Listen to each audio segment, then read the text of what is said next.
नमस्कार दोस्तों, मैं हूँ सपना जैन। मन की उड़ान पे मैं आपको कहानियाँ और कविताएं सुनाती हूँ। आज मैं आपके सामने लेकर आई हूँ अपनी लिखी कहानी, जिसका शीर्षक मैंने दिया है मीठी चाय नमकीन चाय।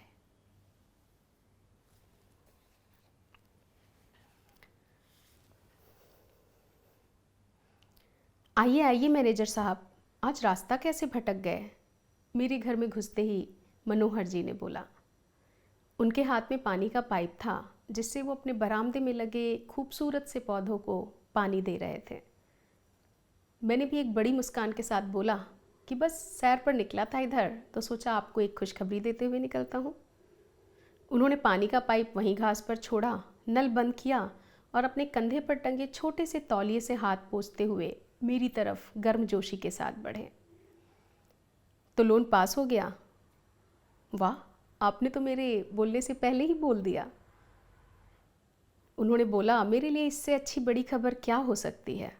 ये अच्छी खबर देने वाले भी तो आप ही हो सकते हैं। ऐसा कह के वो जोरदार ठहाके के साथ हंसे। उन्होंने मुझे पास पड़ी कुर्सी की ओर बैठने का इशारा किया और घर के अंदर दरवाजे पर जाकर आवाज़ लगाई, अरे 2 कप चाय बना दो। ऐसा कहकर तेजी से मेरी तरफ आए और पास पड़ी कुर्सी खींचकर मेरे सामने बैठ गए। मैंने बात को आगे बढ़ाते हुए बोला, क्या आज इतवार है, आपको क्यों सोमवार का इंतज़ार कराऊं? यही सोचकर मैं आपको खुशखबरी देने आ गया। बहुत ही अच्छा काम किया आपने, आपके ही प्रयास का फल है।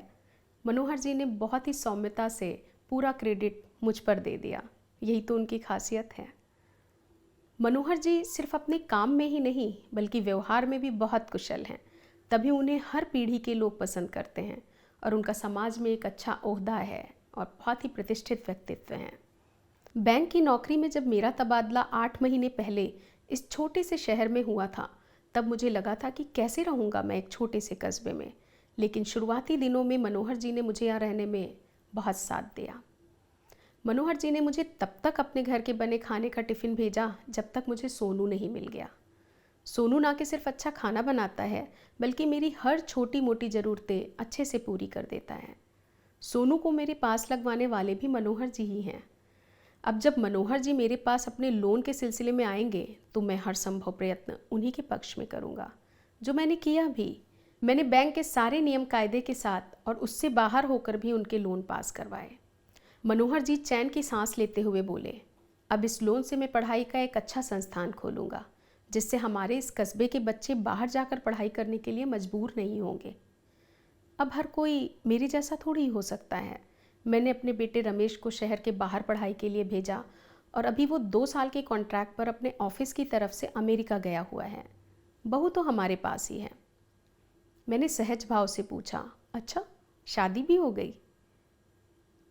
वो खुशी से बोले कि 1 साल पहले ही उसकी शादी भी की है, तब आपका यहाँ तबादला नहीं हुआ था। मैंने दोस्ताना अंदाज में बोला, मैंने दावत मिस कर दी। कोई बात नहीं, जब मैं दादा बनूंगा तब मैं आपको फिर से दावत दे दूंगा। ऐसा कहकर मनोहर जी बहुत खुश हुए। इतने में करीब 18 साल की एक लड़की अंदर से बाहर आई और मनोहर जी के कंधों पर पीछे से हाथ रखते हुए बोली, गुड मॉर्निंग पापा। Oh good morning, good morning. और ऐसा कहते हुए मनोहर जी ने उस बच्ची को आगे खींचते हुए बोला कि मैनेजर साहब से भी तो गुड मॉर्निंग बोलो। गुड मॉर्निंग अंकल, उसने मेरी तरफ मुखातिब होकर बोला। उसके बोलने में एक निडरता थी जो मुझे बहुत ही अच्छी लगी। मनोहर जी ने उस लड़की से मेरा परिचय कराया। ये मेरी बेटी निम्मू है। मैंने प्रत्युत्तर में उसे गुड मॉर्निंग बोलने के बाद पूछा, क्या करती हो बेटा? अंकल, ग्रेजुएशन फर्स्ट ईयर है। गुड, आगे की क्या प्लानिंग है? मुझे जर्नलिस्ट बनना है, उसने बहुत ही जोश के साथ बोला। इतने छोटे शहर में रहकर जर्नलिस्ट बनने का सपना, वाह। मैंने मनोहर जी की ओर प्रशंसनीय दृष्टि से देखकर बोला और फिर निम्मू की तरफ देखकर पूछा, लेकिन इसके लिए तो तुम्हें दिल्ली या मुंबई जैसे बड़े शहर जाना पड़ेगा। यहाँ या फिर आसपास छोटे शहर में तो शायद ही इसकी पढ़ाई हो। उसके बोलने के पहले ही मनोहर जी बोल उठे, बिल्कुल, बस 3 साल यहाँ स्नातक करने के बाद इसको दिल्ली के टॉप कॉलेज में भेजूंगा, फिर वहाँ ये अपने सपने पूरे करेगी। निम्मू ने इन सब बातों को बीच में काट कर ही बोला, पापा मैं जाती हूँ, मुझे क्लास के लिए लेट हो रहा है। हाँ हाँ, जाओ जाओ, मनोहर जी ने बोला और वहाँ से वो निकल गई। वो मेन दरवाजे तक पहुँची ही थी कि मनोहर जी ने पीछे से उसे टोका, स्कूटी ढंग से चलाना। हाँ पापा कहते हुए वो तेज़ी से बाहर की तरफ चली गई। उसके जाने के बाद मैंने मनोहर जी से बोला, मानना पड़ेगा, आपने अपने बेटे और बेटी में कोई फ़र्क नहीं रखा। मनोहर जी ने उस बात पे तुरंत बोला कि रखना भी नहीं चाहिए, बेटे और बेटी में फ़र्क भी तो नहीं है। जो बेटे कर सकते हैं वो सब बेटियां कर सकती हैं, उन्हें मौका तो देकर देखिए। मनोहर जी की इस बात से मेरे मन में उनके लिए जो सम्मान था वो और भी बढ़ गया, और मैं सोचने लगा कि काश समाज का हर व्यक्ति ऐसा सोचने लगे तो कन्या भ्रूण हत्या की नौबत ही ना आए।